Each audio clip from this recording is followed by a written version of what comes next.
ರಾಜ್ಯ ರಾಜಕೀಯದಲ್ಲಿ ಅಲ್ಲೋಲ ಕಲ್ಲೋಲ ಸೃಷ್ಟಿ ಮಾಡಿರುವ ಕರ್ನಾಟಕ ಮಹರ್ಷಿ ವಾಲ್ಮೀಕಿ ಪರಿಶಿಷ್ಟ ವರ್ಗಗಳ ಅಭಿವೃದ್ಧಿ ನಿಗಮದಲ್ಲಿ ನಡೆದಿದೆ ಎನ್ನಲಾಗಿರುವ 94.73 ಕೋಟಿ ರೂಪಾಯಿ ಅಕ್ರಮ ವರ್ಗಾವಣೆ ಪ್ರಕರಣದಲ್ಲಿ ಕೊನೆಗೂ ಸಚಿವ ಬಿ ನಾಗೇಂದ್ರ ಅವರು ಗುರುವಾರ ರಾಜೀನಾಮೆ ಸಲ್ಲಿಸಿದ್ದಾರೆ.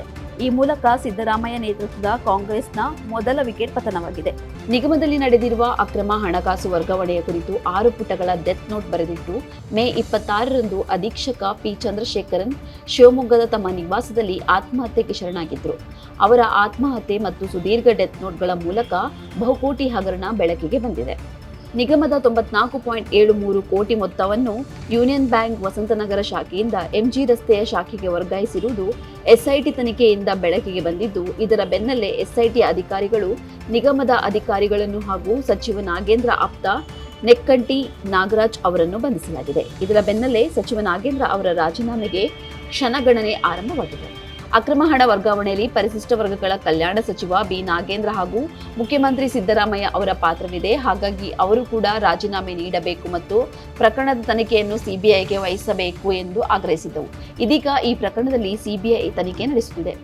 ಎಸ್ಐಟಿಯಿಂದ ತನಿಖೆ ಪ್ರಕರಣದಲ್ಲಿ ಭಾರೀ ಮುಜುಗರಕ್ಕೆ ರಾಜ್ಯ ಸರ್ಕಾರ ಗುರಿಯಾಗಿತ್ತು. ಅಲ್ಲದೆ ಮುಖ್ಯಮಂತ್ರಿ ಸಿದ್ದರಾಮಯ್ಯ ಅವರ ಮೇಲೂ ವಿರೋಧ ಪಕ್ಷಗಳು ಮುಗಿಬಿದ್ದಿದ್ದವು. ರಾಜ್ಯ ಸರ್ಕಾರವು ಈ ಪ್ರಕರಣದ ಸಂಪೂರ್ಣ ತನಿಖೆಗಾಗಿ ಎಸ್ಐಟಿ ರಚಿಸಿತ್ತು. ಅಲ್ಲದೆ ಪ್ರಕರಣದಲ್ಲಿ ಯಾರನ್ನು ರಕ್ಷಿಸುವ ಪ್ರಶ್ನೆ ಇಲ್ಲ ಎಂದು ಸಹ ಸ್ಪಷ್ಟಪಡಿಸಿತ್ತು. ಪ್ರಕರಣ ಬೆಳಕಿಗೆ ಬರುತ್ತಿದ್ದಂತೆ ಸರ್ಕಾರ ನಿಗಮದ ವ್ಯವಸ್ಥಾಪಕ ನಿರ್ದೇಶಕ ಪದ್ಮನಾಭ್ ಮತ್ತು ಲೆಕ್ಕಾಧಿಕಾರಿ ದುರುಗಣ್ಣನವರ್ ಅವರನ್ನು ಅಮಾನತುಗೊಳಿಸಿತ್ತು. ಪ್ರಕರಣವೇನು, ಬೆಳಕಿಗೆ ಬಂದಿದ್ದು ಹೇಗೆ?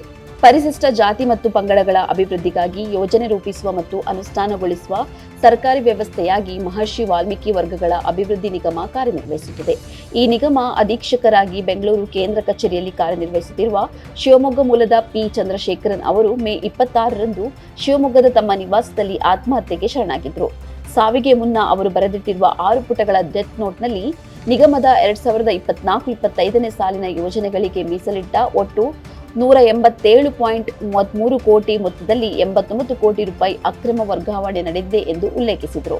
ಈ ಅಕ್ರಮಕ್ಕೆ ನಿಗಮದ ಹಿರಿಯ ಅಧಿಕಾರಿಗಳು ಮತ್ತು ಯೂನಿಯನ್ ಬ್ಯಾಂಕಿನ ಅಧಿಕಾರಿಗಳು ಕಾರಣ ಎಂದು ಸಹ ಹೆಸರು ಸಹಿತ ಉಲ್ಲೇಖ ಮಾಡಿದ್ರು.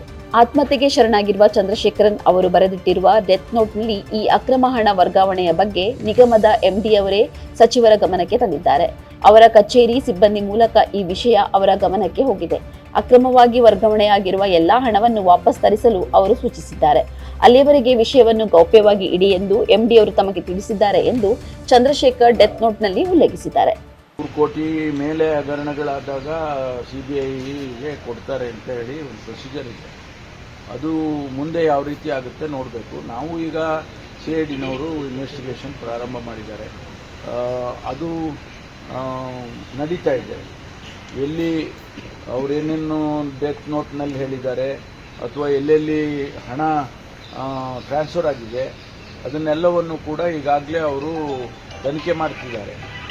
ಅದು ಒಂದು ವೇಳೆ ಸಿಬಿಐನವರು ಪ್ರೊಸೀಜರಲ್ಲಿ 3 ಕೋಟಿ ಮೇಲೆ ಇದ್ದರೆ ಸಿಬಿಐ ಇಂಟರ್ಫಿಯರ್ ಆಗುತ್ತೆ ಅಂತ ಏನಾದರೂ ಇದ್ದರೆ ಅದು ಆನಂತರ ನೋಡೋಣ. ಹೆಚ್ಚಿನ ಸುದ್ದಿ ಅಪ್ಡೇಟ್ಗೆ ಈಗಲೇ the federal Karnataka YouTube page ಅನ್ನು ಸಬ್ಸ್ಕ್ರೈಬ್ ಮಾಡಿ.